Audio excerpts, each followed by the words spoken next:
Okay, where we're heading, we're going to get to Great Britain probably about halfway through. I did not get us through the road to serfdom last time, so we will complete some of that kind of preliminary discussion. And I got some stuff in here on conflict of visions. I hope you are reading the material. This is going to be part of your final exam as well, but this really helps us understand why people have kind of the desires they do that lead to differing opinions. And then we're going to go through some summary kind of views about what's been the experience in Great Britain. Many of you may not have known that Great Britain did have an experiment in socialism. How'd that work out? And we'll see some of those results tonight. So where are we heading? Going to complete those arguments, going to look at the constrained versus the unconstrained view, and then we are going to look at Great Britain. So back to the review. What did we talk about last time? Well, the chapters that we did, I've just got like one sentence summaries of each of those chapters. First, recall that Hayek wrote this book and he dedicated to the socialists.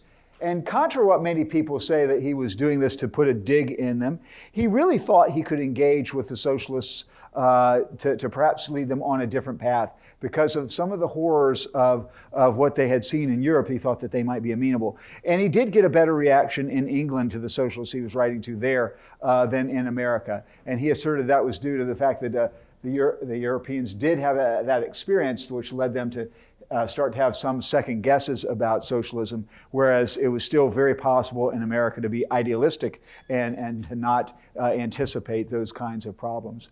And he said that individualism had been abandoned. This idea, individualism for Hayek was this classical liberal view, and that was contrasted with socialism, where the individual has inherent dignity and should be generally free to pursue their own ends as long as they didn't go against the rights of others. And that was contrasted with socialism, which suggested that the individual was part of the broader, not only part of a broader social fabric, but should be subsumed within that larger framework. And Hayek says, look, that individualism that we've abandoned, that was the very source of the improvement we've had over the last couple hundred years. That was his main point. He said that democracy, he didn't actually say this, in a quote in that chapter from de Tocqueville, said that democracy and individualism really extends freedom, whereas socialism restricts it. Part of the argument, no longer, he said, do people make an argument for socialism in terms of the merits of socialism, but instead they argued in terms of historical inevitability.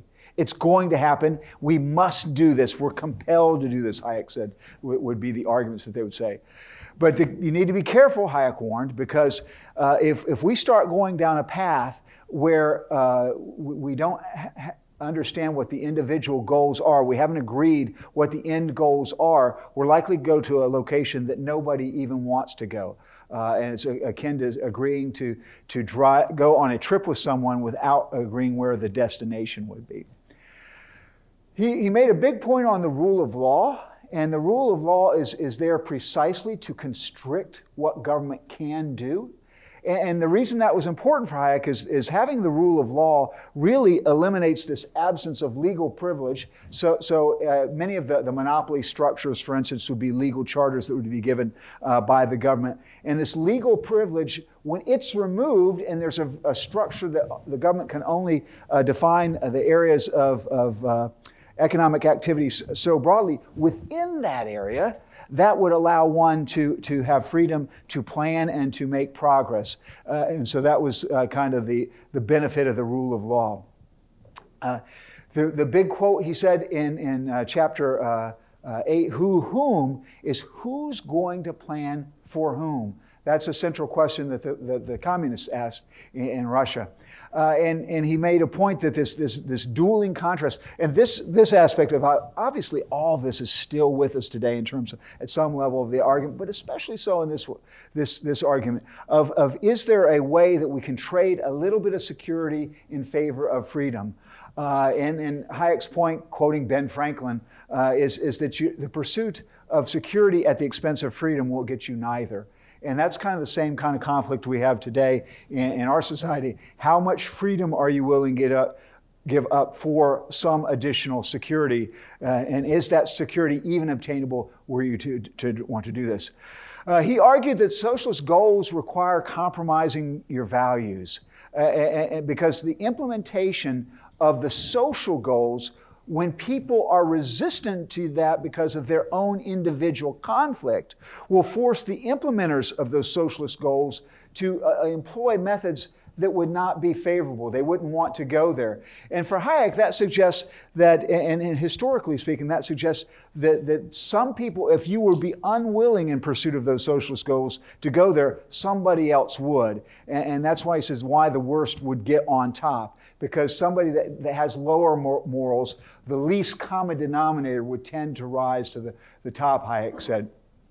And he saw this experience in Germany as well as in Italy, where socialists had been leading the debate, leading some of the terms of where those countries wanted to go. And yet, when they ran into some headwinds, the socialists themselves were unwilling to go there, but the fascists stepped in and were. And that's kind of his proof point for this. So that's kind of where we went last time. And let's just pick up there in the following chapters. So chapter 11, the end of truth. If you're going to pursue this goal, everybody's got to buy into this goal. And because of that, they've got to understand that the means that we're all going down, they're our means. We're all in favor of this. And to a large degree, we all do that, right? We have whatever organization, whatever country, we all have common values that we want people to align in. The difference is, you're here at Cedarville, and you align under certain values, and that's why you're here. But your choice to be here is a voluntary choice. It becomes a little bit different in a state where you must adopt the values of your country because you really have no place to go. And so you've got to get these people on board with those values. And what he says is going to necessarily happen is you must begin to use propaganda. And even the term it probably gives you a negative connotation, as well it should, because you're trying to give kind of information that would motivate people to want to agree with the goals that you have, because that's going to have a way of achieving this common end, you would see. So he said this really undermines what our overall morality is, because the propaganda inevitably is going to be saying things that are not exactly consistent with the reality that most people would see, and that will tend to undermine the sense and respect for truth. And they're going to do this resort to propaganda because they've got to justify what they're doing. They've got to try to convince you that we're doing the right thing. And they're going to have to make assertions between means and ends, which patently don't seem to work out in reality. And yet, if the government does not do this, then at best they can get your passive acquiescence. Instead, what they want to get is your active support in pursuit of this, and that's why they're going to go down this path.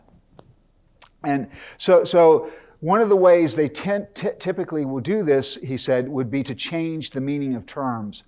They would use these old terms of certain meanings, and they will apply them in new ways, often exactly the opposite the original intent. And obviously a classic example of that would be the term freedom. And what freedom would be. And for historical terms, freedom often meant freedom from coercion, that you don't have any external constraint to stop you from doing what you would want. And of course, for the socialists, that freedom would turn into freedom from the inability to accomplish some goal. So you'd have to have resources to go along with the goal, or you wouldn't truly be free. We have this idea of collective freedom as well, might be a way to think about it rather than the individual freedom. When freedom itself has a clear positive meaning, but we'll just change that. And so that, he said, is kind of a complete perversion in the language. And kind of interesting thing I forgot to point out is ultimately engenders cynicism. And there was a famed Russian joke that Russians would tell about themselves in the old Soviet Union. We pretend to work, and they pretend to pay. It's this almost the game where the government as well as the people are not being completely honest with what they're doing. His next chapter is the socialist roots of Nazism. And in this one, he pointed out a couple of quotes here that I just pulled out just to give you a flavor of this. It's important to note socialism was alive and well in Germany prior to Nazism. It was a big force for that. And you can read these quotes, but this Marxian scholar, Professor Plange, he said, hey, he was so proud of what the socialist school was doing in Germany. We are paving the vanguard, the way ahead for what the new humanity is really going to be. He says, our ideas will determine the aims of the life of humanity. We're the exemplary people. It's this idea of socialism coming together as a people. We're going to have a grand vision of defining what the future would be. And another author, Oswald Spengler, had a couple quotes here that are worth talking about. He says, the German, more correctly, the Prussian instinct is, the power belongs to the whole. Everyone is given his place. This is really the interesting part. One commands or one obeys. There are in Germany many hated and ill-reputed contrasts, but liberalism alone is contemptible. And so very clearly the intellectual climate of Germany was not hospitable towards individualism and classical liberal ideas, Hayek says, but was already wedded to the kinds of pathways that they ultimately go. In his next chapter, he outlines this idea of totalitarians that are inherent, people that were in their midst that would be arguing for socialism that would not see where that would end up. And so part of the real threat, he said, was the outrages of the totalitarians were so severe that it gave rise to this idea, it could never happen here. This couldn't happen to us. We wouldn't do anything like this. And Hayek makes a point. Is there anything in Hitler's book as an action, he says, that someone in England or America has not proposed? And that was a fairly compelling argument, because you could go back and see the kinds of socialist ideas had been proposed and advocated. Not, of course, that they would want to go down the path to totalitarianism. And the next quote kind of illustrates this. Herr Hitler is not my ideal, far from it. There are very pressing personal reasons why Herr Hitler should not be my ideal, but they liked some of the things that he was doing. So that's kind of indicative of the problem here. The elites of that day claimed that, hey, there are people that are qualified to run. These experts, the scientists, are going to be able to run this totalitarian society because they would have a neutral value system. Science itself could make those ethical judgments for us on our behalf. And the question, do you buy that? Do you buy that there is a class of people that can make these value-free kind of judgments on behalf of you? Maybe a little bit of a rhetorical question, but it's one to think about, because we still have people that think that they can make those kinds of decisions for you today. He made a point that, hey, there's a driving force towards this totalitarianism once you start the process, that there become vested power groups that will come alongside and be in favor of those. And we see special interests and vested power groups in any kind of society. It should not be kind of surprising that you would have those same kind of vested interests in a totalitarian society. And in this case, Hayek says what's the worst kind of world is when you have organized labor and organized business together on behalf of their common values, and it basically comes against the broader kind of society in terms of their goals and objectives, and it strengthens the overall aspect of monopoly.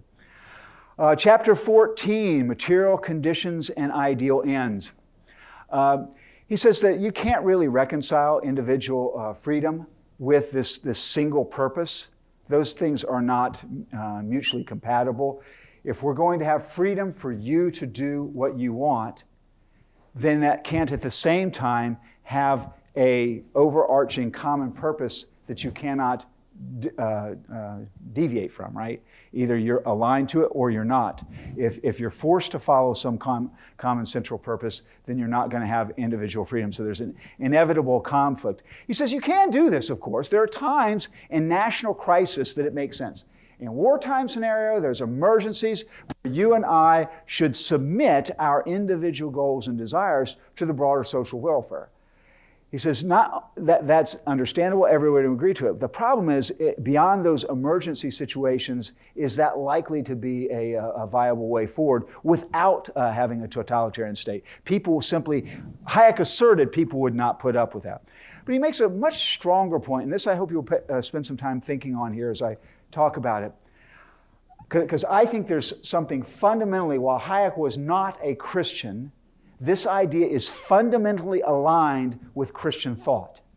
And that's, Hayek says, hey, our own individual choice, our choice and what we do with that choice is how we grow what he called our moral sense. It's in the very act of choosing where we're free to choose our own interest or not, that we can choose to do the right thing. He says, only where we ourselves are responsible for our own interest and are free to sacrifice them has our decision any moral value. Freedom to order our own conduct is the air in which alone moral sense grows, in which moral values are daily recreated in the free decision of the individual. That sounds a whole lot to me like our sanctification process, where we are free after we are justified. Once you have made a confession of Christ as your Savior, you're going to start your Christian walk, and that Christian walk is going to consist in large part of those moment-by-moment choices where you choose to do the right thing when the Holy Spirit works on you to convict you or encourage you and speak to you in concert with what you have seen revealed in His Word. You will make these choices, and that is kind of making that moral decision. You will become increasingly sanctified, and we would say you would look more like Christ when that happens. So that's in non-Christian language, Hayek is saying essentially the same thing, and that's an important part for us to think about. The left intelligentsia indeed have so long worshipped foreign gods that they seem to have become almost incapable of seeing any good in the characteristic English institutions and traditions. My comment, is there anything new under the sun? You see, they were rejecting anything that had come previously as having positive value. That seems to be a lot of our kind of social conflict today. Is everything in the world that's come previously bad, or is there some good that we need to reform? That's the ongoing debate we're seeing in our political process. Will we have reform, or will we have revolution? And this was the same kind of argument that was ongoing at the end of World War II. Chapter 15, Prospects for International Order. He reemphasizes something he talked about in the previous chapter, because he said, look, if you look at the brutality and what the Germans did, it would be easy to say that this is because of the German culture, that they're just more willing to do these kind of wicked things. And he says, in the quote we've got here, it's a mistake to regard the brutality and disregard of all the wishes and ideals of the smaller people shown by the Germans simply as a sign of their special wickedness. It is the nature of task that they assumed which makes these things inevitable. Don't, in Hayek's words, don't think only the Germans could do this, we could not. Don't think only the Italians could do this, we could not. Don't think only the Japanese could do this, and we could not. It says when you go down this path, and that, once again, I would assert that this is very consistent with a Christian worldview. We understand that the basic problem is within the sin that lies within each of us. It's not a characteristic of a culture, or certainly not a characteristic of a race that drives this kind of outcome. Hayek asserts that it's the task that they were trying to do that leads to this result.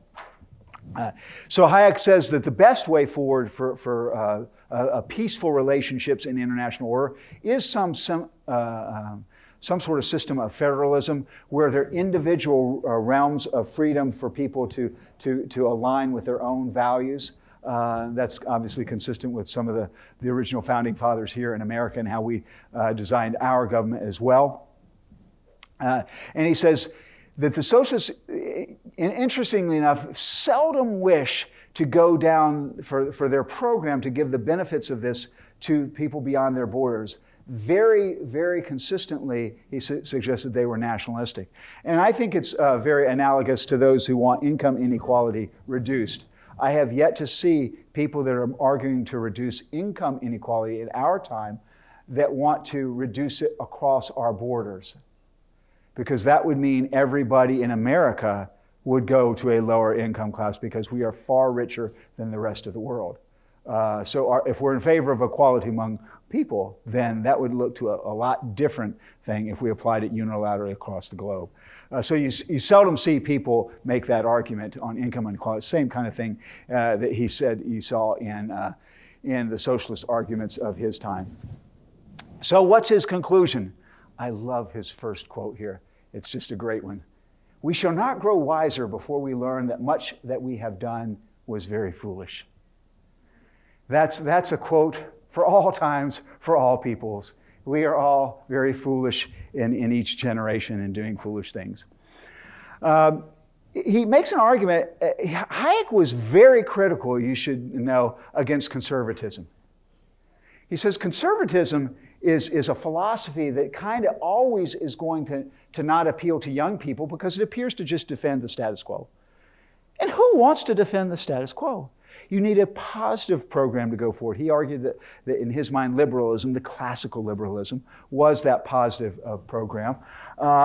And so many of the youth at that time were hostile towards the liberal order, but he says, look, this is what you see that you're hostile towards was not the liberal order. It's very far. And so he says, you don't even know about this. Does that sound at all like some of the criticisms of the youth that today are not in favor of capitalism, but are looking at a system that does not resemble free markets at all when you have government management of the economy, government bailouts of this, that, and the other. So there's some, once again, some similarity in those times. And so he argues that instead the real guiding principle that would lend support to everyone to have a positive program would be that individual freedom. That's the truly progressive policy, said. It always has been and always will be in Hayek's point of view. So with that, I want to transition then to the conflict of visions.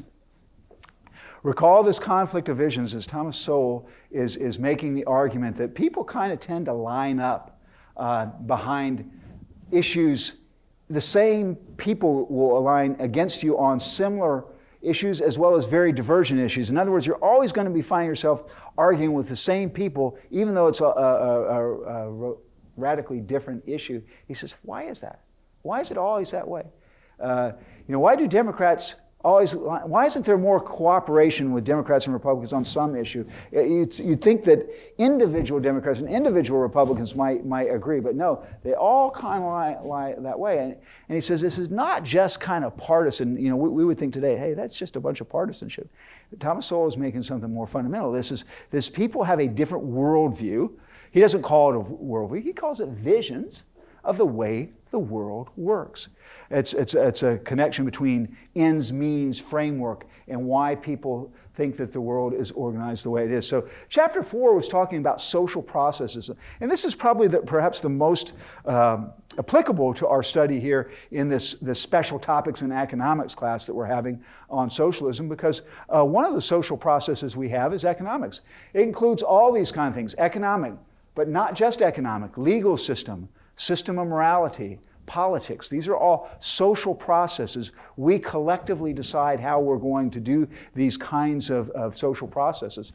And the two views are very, very different. For the unconstrained vision, they see these social issues as almost some sort of engineering problem. Thorstein Veblen was a prominent economist who wrote on this. We can solve these problems. It's something like just almost like a mathematics equation. And so because that's true, the unconstrained view says we don't have to make a trade-off. There is a true solution to be had when we get the right people making the right decision with the right morality. We don't have to accept the limitations of this.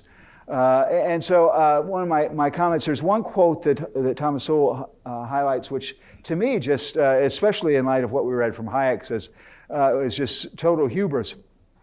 One author who's a socialist author says, to take control of the economy is not difficult, for, quote, the larger the business, the simpler the principles that can be applied to it. A simple system of book accounts is all that is required. And that's all it would take, a simple system of book accounts, and you can run an economy. That ought to be fun.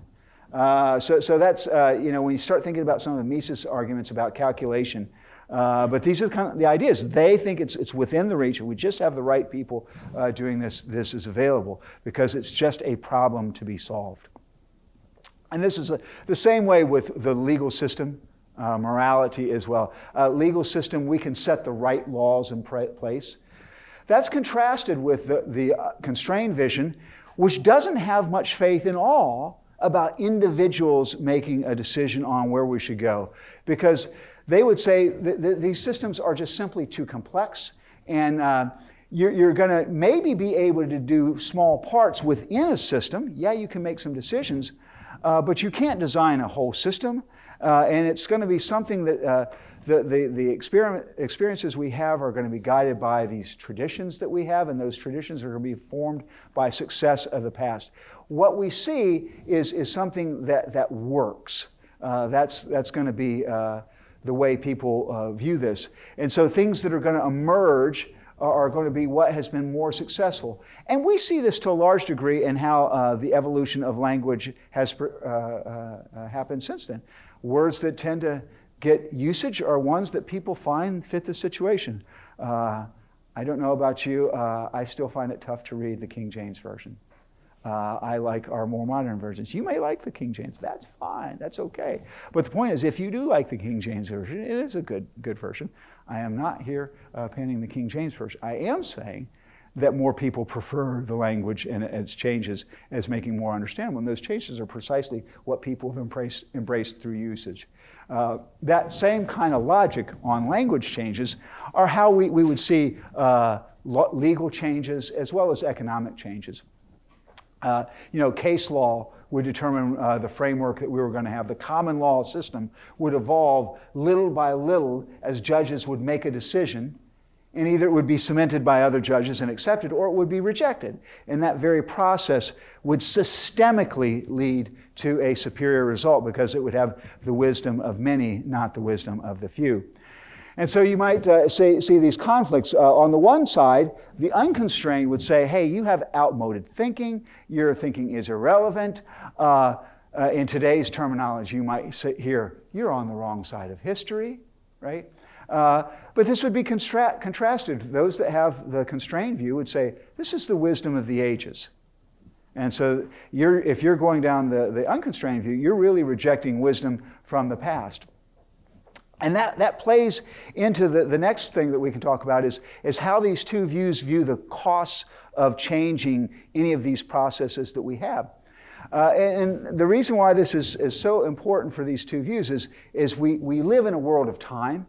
You have to make a decision at a moment in time. And those decisions you have, when you make a decision, there's going to be implications downstream of whatever you decide. And so in the unconstrained view, because knowledge grows over time, you may have a decision that's made with lesser knowledge, and that lower level of knowledge is going to bind you, and certainly it's going to have an impact on a future time when you will necessarily have a greater amount of knowledge. And that's very concerning. So for the unconstrained vision, they want the greatest flexibility possible to change earlier decisions. Because we're going to know more, we'll have learned something that could make the overall decision entirely different if we would know this. And so there's a whole series of social kinds of decisions the unconstrained typically do not like. Things like loyalty, promises, patriotism, etc. Marriage is one of those things. These are all constrictions on our behavior made in the past, which have implications for us that bind us in the future where we have more knowledge. And so that tends to be, you'll see outcomes socially that would reflect that. The constrained vision, obviously, is almost the opposite of that. The constrained vision is going to say, look, whatever small individual knowledge that you gain And you will gain. It's not that the constrained doesn't agree that you won't have gained knowledge in the time of making the decision and the future period where you're living with the implications. The constrained's view would simply say, whatever knowledge you have gathered, it's going to be small relative to the overall wisdom of the ages that you'd have, the gain that you would make by being faithful to your promise. That's going to have much larger systemic benefits overall. And so the unconstrained view would say, hey, look, if you go that route and are willing to not seek this solution, this improvement that you can make with this greater knowledge, when there is possible to make a better decision and correct a problem, that's an injustice. The constrained view says, yeah, you're right. So what? Because the constrained view would say, look, you're bound to have an injustice whenever you're going to go through any kind of systemic process. The real question is which overall framework is likely to lead to the least injustice. So that's the way they would contrast this. So the best you can do is a prudent trade-off. So those are some of the highlights from Chapter 4 of Thomas Sowell's Conflict of Vision, Social Processes. Okay, now on to, in the remaining time, we're just going to touch on some of the Great Britain's experience.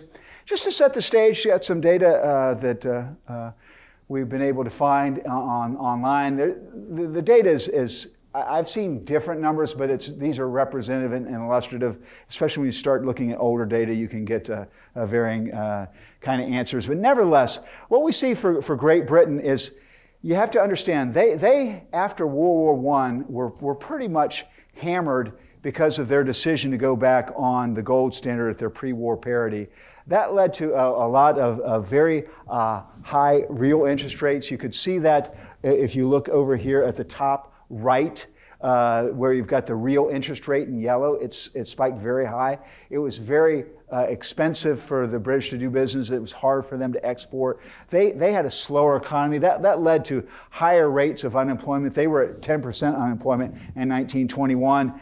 They did get down as low as about 7%, but then rapidly when the Great Depression hit, they were in the teens again. These are lower than my memory had suggested, so it's good to check your memory every now and again. But nevertheless, it was very high for over a decade. And that was kind of some of the background. There was a real fear amongst the British people after the war. We don't want to go back to this. We don't want to have kind of this experience. And you can see those real interest rates if you go over here to this chart. You look at the inflation data, but look where it's below zero, all this deflation. That was, again, this decision of Churchill to go back to the pre-war parity gold standard. But nevertheless, that was very painful to have sustained deflationary pressures for that period of time. They were worried about that experience. And so they had this philosophy. They said, look, we won the war with planning. We can win the peace with planning. We don't want to go back. There's a real fear. What if we have another? Everybody was worried. And in fact, I will tell you, even here in America, all the Keynesian economists in America predicted as soon as World War II is over, we're going to have massive unemployment again. The only thing that had stopped the unemployment was, in their minds, World War II, hiring everybody. And as soon as it's over, we're going to have a massive, massive recession or depression again. That was widely predicted by Paul Samuelson, the leading Keynesian economist at the time. Suffice it to say, it did not happen.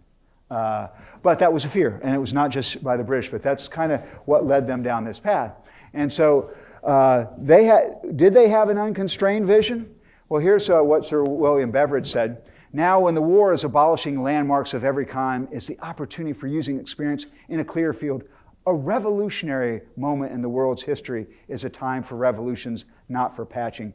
Who was this Sir William Beveridge? Well, he was an economist that was commissioned by the Churchill government to do a commission and study what we could do with what the British could do with respect to their social system of insurance.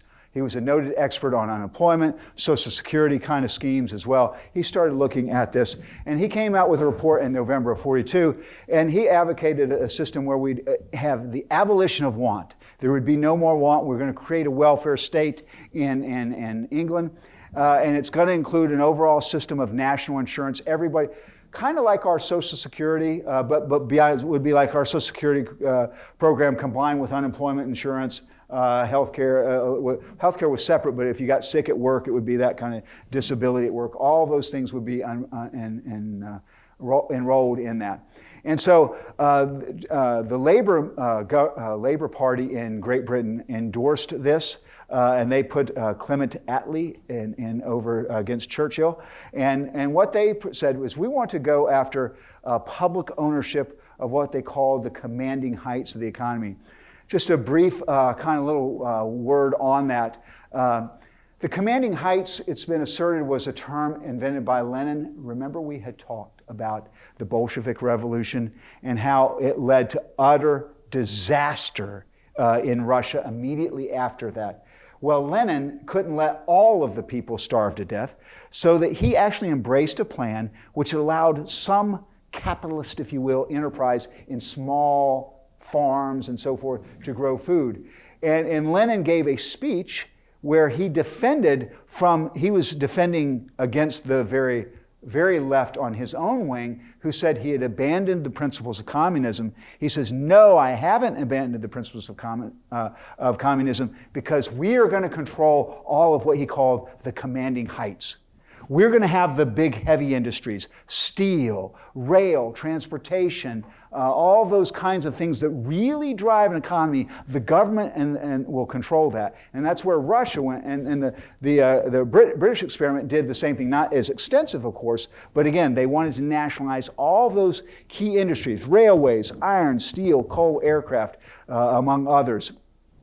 And they did, the Labour government won the election, much to Churchill's surprise. He was a very popular man, but there was this fear that they might go back if they didn't change direction. And so that led to this change. They had this idea that by that time that there was an overall responsibility for social citizenship, where welfare of the citizens was the province of the state.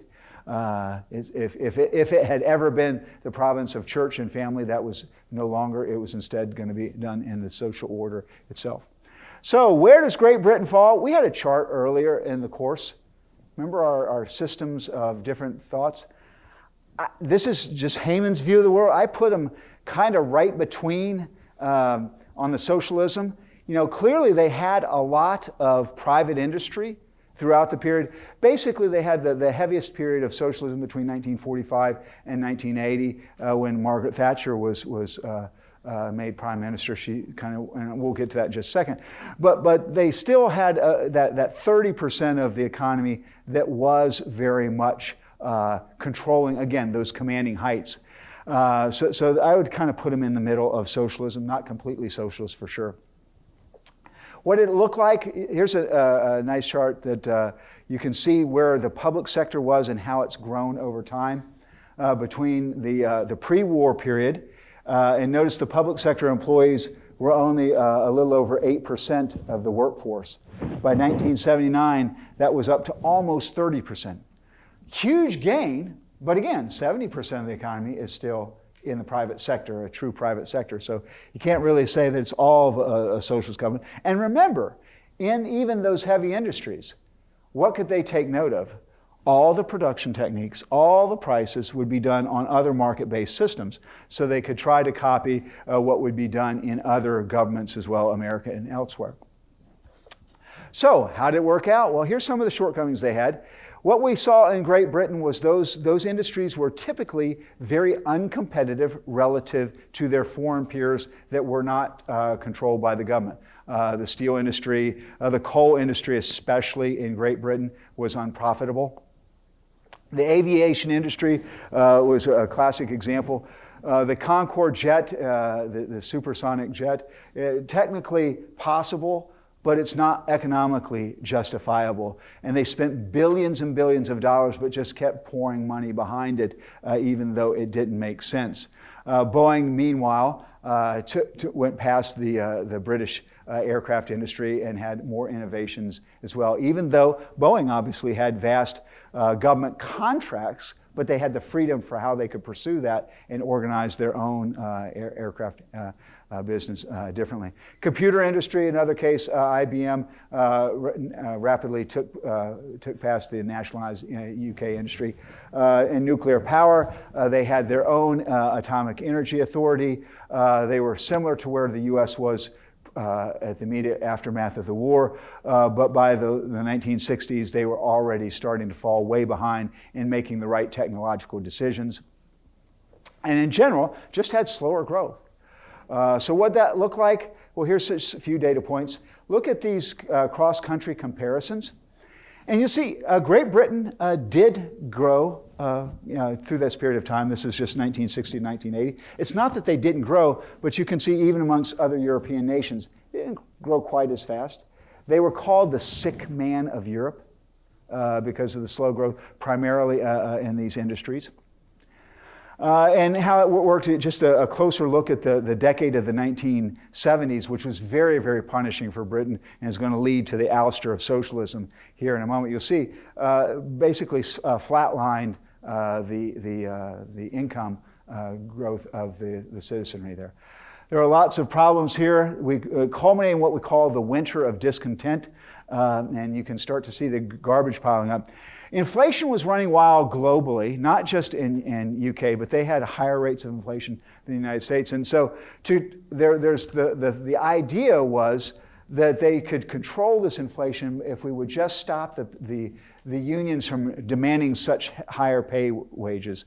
And so they only allowed the unions to have a 5% raise. While what's happening with prices? Prices are rising much, much faster than 5%.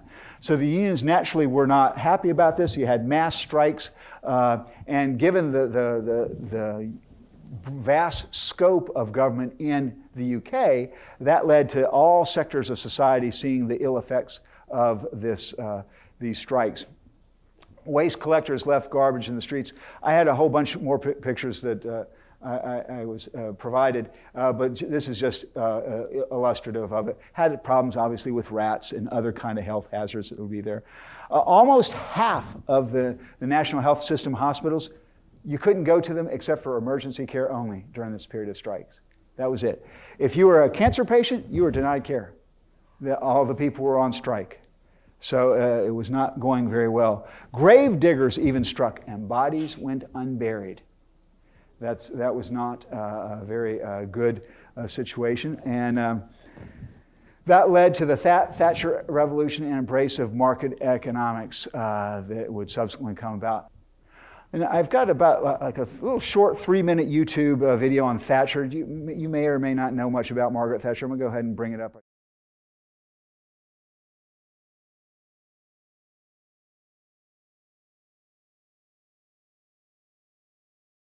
Okay, that's kind of a summary, I thought fairly fair by The Economist, of her tenure and the change back to more free market oriented thing.